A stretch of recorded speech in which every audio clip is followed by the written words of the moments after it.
வணக்கம் நண்பர்களே. இப்போ நம்ம ரீசனிங்கில் டைரக்ஷன் அப்படின்னு சொல்லி டாபிக் பார்க்க போகிறோம். இந்த டைரக்ஷன் அப்படிங்கிறது நம்ம லைஃப்பில் டெய்லி நம்ம யூஸ் பண்ணிக்கிட்டு இருக்கக்கூடிய ஒரு விஷயம். ஒரு இடத்துலேருந்து இன்னொரு இடத்துக்கு போகிறதுக்கு, அதாவது ட்ராவல் பண்ணுறதுக்கு டைரக்ஷன் தான் நமக்கு முக்கியமான விஷயமா இருக்குது. சரிங்களா? நமக்கு தெரிஞ்ச டைரக்ஷன்லாம் என்னென்ன இருக்குதுன்னு சொல்லுங்கள் பார்க்கலாம். North, east, south, west. So daily morning எங்கே சன்ரைஸ் ஆகும்னா ஈஸ்ட்லேருந்து சன்ரைஸ் ஆகுது. எங்கே சன்செட் ஆகுதுன்னு கேட்டிங்கன்னா வெஸ்ட்டில் சன்செட் ஆகுது. சரிங்களா? ஸோ காலையில் நம்ம இருந்து நைட்டு வரைக்கும் பண்ணக்கூடிய ட்ராவல் அண்டு ஏதாவது ஒரு பாயிண்ட், ஏதாவது பிளேஸை சொல்கிறோம் அப்படின்னா அதுக்கு நம்ம யூஸ் பண்ணுறது எல்லாமே என்னென்னு கேட்டிங்கன்னா டைரக்ஷன்ஸ் தான். இன்றைக்கி நம்ம இருக்கக்கூடிய டிஜிட்டல் லைஃப்லையும் ஒரு இடத்துல இன்னொரு பிளேஸுக்கு போகிறதுக்கு டைரக்ஷன்ஸை யூஸ் பண்ணி தான் நம்ம போகிறோம். லைக் கூகுள் மேப்பில் கூட உங்களுக்கு டைரக்ஷன்ஸ் தான் காட்டியிருக்கோம். சரிங்களா? டைரக்ஷன் அப்படிங்கிறது புது விஷயம் கிடையாது. நம்ம லைஃப்பில் டெய்லியும் பார்க்கக்கூடிய விஷயந்தான் டைரக்ஷன். ரொம்ப சிம்பிளான ஒரு டாபிக் இது. ஈஸியாக மார்க்ஸை ஸ்கோர் பண்ண முடியும். ரீசனிங்கில் மினிமம் 1 to 2 மார்க்ஸ் வரைக்கும் கேட்பாங்க மேக்ஸிமம். சரிங்களா? ஓகே. இது எங்கெல்லாம் கேட்பாங்க அப்படின்னா முக்கியமாக காம்படிட்டிவ் எக்ஸாம்ஸில் கேட்பாங்க. நம்ம காலேஜில் கேம்பஸ் இன்டர்வியூஸ்லாம் கேட்பாங்க. அதை பற்றி தான் இன்றைக்கி நம்ம பார்க்க போகிறோம். வாங்க டாபிக்குள்ளே போகலாம். ஸோ நமக்கு தெரிஞ்ச டைரக்ஷன்ஸில் என்னென்னு பாருங்கள். North, east, south, west. சரி, ரொம்ப முக்கியம்.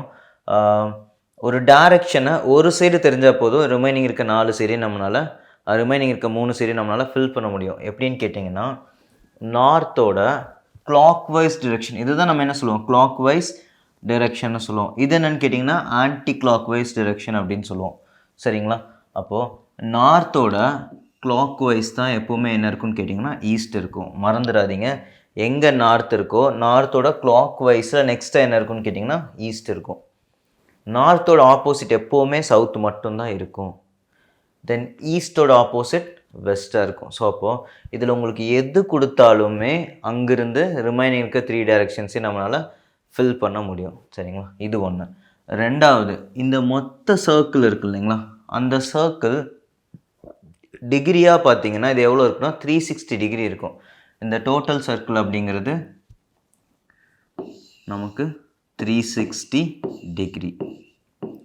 இப்போ செமி சர்க்கிள்னு கொடுப்பாங்க. ஸோ செமி சர்க்கிள் அப்படின்னு எவ்வளோங்க, அதில் அப்படியே பாதி தானே. ஸோ உங்களுக்கு 360ல் பாதி எவ்வளோ, 180 டிகிரி. இது எதுக்கு சொல்கிறோம் அப்படின்னா ஒரு இடத்துலேருந்து நீங்கள் 180 டிகிரி கிளாக் வைஸில் போகிறீங்க, அப்போ இந்த இடத்துல இருப்பீங்கன்னு கேட்பாங்க.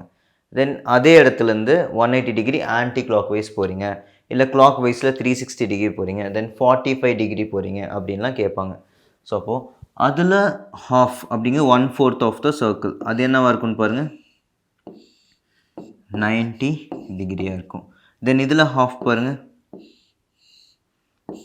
45 டிகிரி. இந்த டிகிரி வச்சும் உங்களுக்கு கொஸ்டின்ஸ் கேட்பாங்க. 45 degree turn clockwise direction சொல்லுவாங்க. அப்போ ஒரு இடத்துல இருந்து கிளாக் வைஸ் டிரெக்ஷன் இங்கே பாருங்கள், இங்கிருந்து கிளாக் வைஸ் டிரெக்ஷனில் 45 டிகிரி போனீங்கன்னா இங்கே வருவீங்க. இது ஃபுல்லாக வந்துட்டிங்கன்னா உங்களுக்கு 90 ஆயிரும். ஸோ அதில் பாதிங்கிறது 45 இருக்கும். சரிங்களா? இந்த மாதிரி டைரக்ஷன்ஸில் கேட்பாங்க. ஓகே, இந்த 4 டைரக்ஷன் மட்டும்தான் இருக்காங்க சார், வேறு என்ன இருக்குது அப்படின்னு கேட்டிங்கன்னா உங்களுக்கு டோட்டலாக 8 டைரக்ஷன்ஸ் இருக்குது. எப்படின்னு பாருங்கள். நம்ம சொன்னால் நார்த்து, ஈஸ்ட்டு, சவுத்து, வெஸ்ட்டுன்னு சொல்லியிருந்தோம். தென் அப்போ நார்த் அண்ட் ஈஸ்ட்டுக்கு மிடில் இருந்தால் என்னென்னு கேட்டிங்கன்னா நார்த் ஈஸ்ட்டுன்னு சொல்லுவாங்க.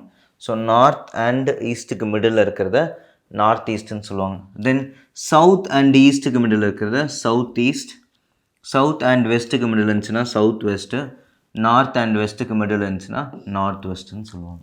சரிங்களா? டோட்டலாக நமக்கு அப்போது 8 டிரெக்ஷன்ஸ் இருக்குது. ஓகே, சரி, வேறு எப்படிலாம் கொஸ்டின் கேட்பாங்கன்னா நீங்கள் ஒரு இடத்துலேருந்து லெஃப்ட் டேர்ன் பண்ணுறீங்க, ரைட்டு டேர்ன் பண்ணுறீங்கன்னு சொல்லுவாங்க. இப்போது இந்த பாயிண்ட்லேருந்து கிளம்புறீங்க, இந்த பாயிண்ட்லேருந்து கிளம்புறீங்க, இது உங்களுக்கு தெரியும். 90 டிகிரினா என்ன, 1/4 ஆஃப் த சர்க்கிள். 45 டிகிரினா 1/8 ஆஃப் த சர்க்கிள். ஓகே, சரி, இங்கேருந்து நீங்கள் கிளம்புறீங்க, நேராக அப்படியே போயிட்டே இருக்கீங்க. ஸோ நார்த்தில் ஃபேஸ் பண்ணி போயிட்டுருக்கீங்க. இப்போ அங்கேருந்து ரைட்டு டேர்ன் பண்ணுறீங்கன்னு சொல்கிறாங்க. அப்போ நல்லா கவனிங்க. எப்போவுமே ஏதாவது ஒரு பர்சனை பற்றி வாக் பண்ணுறாங்க அந்த மாதிரி பேசுனாங்கன்னா அந்த பர்சன் நீங்களாக இமேஜின் பண்ணுங்கள். அப்போ தான் உங்களுக்கு ரொம்ப ஈஸியாக இருக்கும் சால்வ் பண்ணுறதுக்கு. இப்போ இந்த இடத்துல நீங்கள் வாக் பண்ணி போகிறதா நினச்சிக்கோங்க. இங்கேருந்து உங்களோட ரைட்டுன்னா எது சொல்லுவீங்க பாருங்கள், இதுதானே உங்களோட ரைட் சைடு. ஸோ அப்போது இதுதான் ரைட் டேர்னாக இருக்கும். சரிங்களா? ஏன்னா நீங்கள் எங்கே ஃபேஸ் பண்ணியிருக்கீங்க, நார்த்தை ஃபேஸ் பண்ணியிருக்கீங்க. உங்களோட லெஃப்ட்னா இதுதான் உங்களுடைய லெஃப்டாக இருக்கும். இப்போது லெஃப்ட் டேர்ன் பண்ணிட்டீங்க. அப்போ இப்போ எங்கே ஃபேஸ் பண்ணியிருக்கீங்க, வெஸ்ட் சைடை ஃபேஸ் பண்ணியிருக்கீங்க. இப்போ அப்படியே இமேஜின் பண்ணிக்கங்க, இங்கே இருக்கிறதா பாருங்கள், இங்கேருந்து இப்படி திரும்பி நிற்கிறதா இமேஜின் பண்ணிக்கங்க. நீங்கள் தான் அங்கே ஃபேஸ் பண்ணியிருக்கீங்க.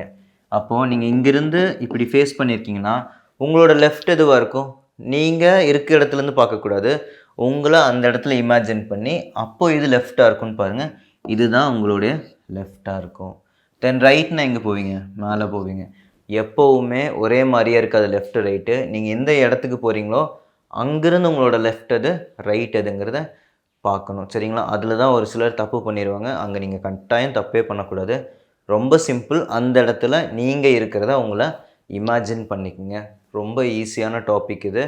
அப்படியே எவ்வளோ மார்க் கேட்டாலும் அதை அப்படியே வாங்கி நீங்கள் உங்கள் பாக்கெட்டில் போட்டு போயிடலாம். அவ்வளோ ஈஸியான டாபிக் இது. சரிங்களா? இன்ட்ரோடக்ஷன் உங்களுக்கு புரிஞ்சிருக்குன்னு நினைக்கிறேன். நம்ம டாபிக்குள்ளே போகலாம். நன்றி நண்பர்களே.